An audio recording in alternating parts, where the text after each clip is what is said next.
আসসালামু আলাইকুম। দেশে এবং প্রবাসে যে যেখানেই আছেন তাদের সবাইকে লাল সবুজ চ্যানেলের পক্ষ থেকে অভিনন্দন ও শুভেচ্ছা।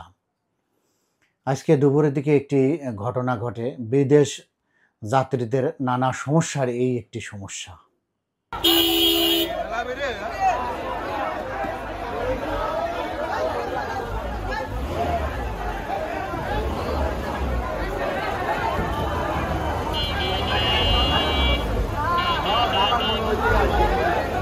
যারা আমাদের সাথে এখনো যুক্ত হননি অনুরোধ করব সাবস্ক্রাইব দিয়ে যুক্ত হন। আর আজকের যে আলোচনাটা বিদেশ যারা যাবেন তাদের জন্য ছোট্ট কয়েকটি পরামর্শ। জনগুরুত্বপূর্ণ হলে ভিডিওটি ছড়িয়ে দিবেন, লাইক দিবেন, পরামর্শ দিবেন। মানুষ বিদেশ যাওয়ার জন্য সাধারণত দালাল নির্ভরশীল। এদেশের ৯৫% ব্যক্তি দালালদের হয়েই বিদেশ যায়।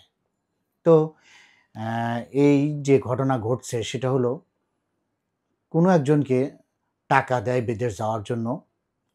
টাকা নেওয়ার পর যথাযথ সময়ে বিদেশ পাঠাতে পারেনি, মোবাইলেও যোগাযোগ করে পায়নি।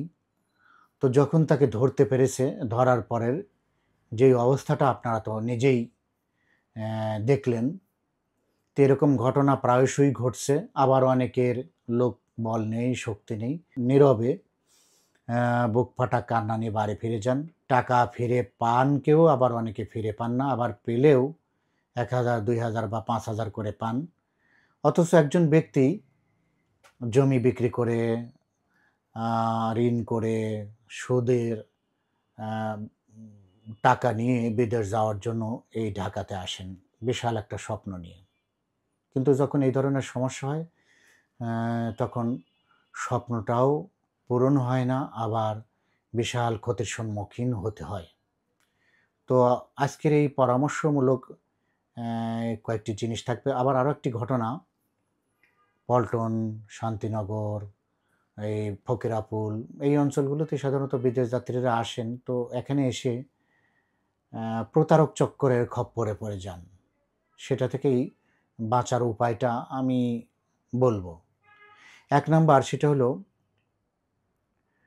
আপনি আসলে অবশ্যই টাকাটা দিবেন অফিসের মাধ্যমে, দালালের হাতে টাকা দিবেন না।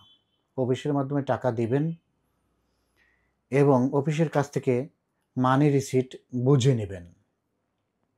২ নাম্বার, অফিসের ব্যাংক অ্যাকাউন্টে টাকা দিবেন, ক্যাশ টাকা দিবেন না। বলবেন যে আপনার যে অফিসের নাম, সেই অফিসের নামের অ্যাকাউন্ট দেন, সেই অ্যাকাউন্টে আমি টাকা দিয়ে দেব। তাহলে কি হবে? এই অ্যাকাউন্ট যতদিন থাকবে আপনি যে টাকা দিয়েছিলেন তার একটা প্রমাণ থাকবে। ৩ নাম্বার, বাড়ি থেকে সাধারণত আপনারা খুব সকাল সকালেই চলে আসেন, মানে রাতেই আসেন, এখানে খুব ভোরে এসে পৌঁছান। পৌঁছানোর পর কিছু প্রতারক চক্র থাকে। তারা এসে আপনাকে বলবে যে, প্রথমে তারা একদল কৌশলে আপনার কাছ থেকে জেনে যাবে যে আপনি কোন অফিসে এসেছেন, কার কাছে এসেছেন। ওটা জানা হলেই আরেকজন এসে হাজির হবে যে, আমি তো অফিস থেকে এসেছি, তো আপনি ছবি ওঠেন, আর যেই টাকা দেওয়ার কথা, অর্থাৎ ১১-১২,০০০ টাকা আপনার কাছে আছে বা অফিসে দেওয়ার কথা মেডিকেলের জন্য, ওইটা দেন, আমি কাগজপাতি রেডি করি, আর আপনি ছবি ওঠেন বা এখানে বসে থাকেন, আমি কাগজপাতি রেডি করে নিয়ে আসি। এইরকম চক্রের হাতে টাকা তো দিবেন না। উল্টো যদি আপনারা সংখ্যা একটু বেশি থাকেন বা স্থানীয়দের সাহায্য নিয়ে ওনাকে ধরে ফেলবেন। কারণ এটা 100% প্রতারক চক্র। এভাবেই প্রতিদিন প্রতারণার মাধ্যমে মানুষের কাছ থেকে টাকা নিয়ে নিচ্ছে। ও একবার টাকা নিলে আর হয়তো ১-২ মাস ওই এলাকায় আর আসবে না। এটার শিকার হচ্ছে প্রায় প্রতিদিনই। ৪ নাম্বার হলো, কারো কিছু খাবেন না।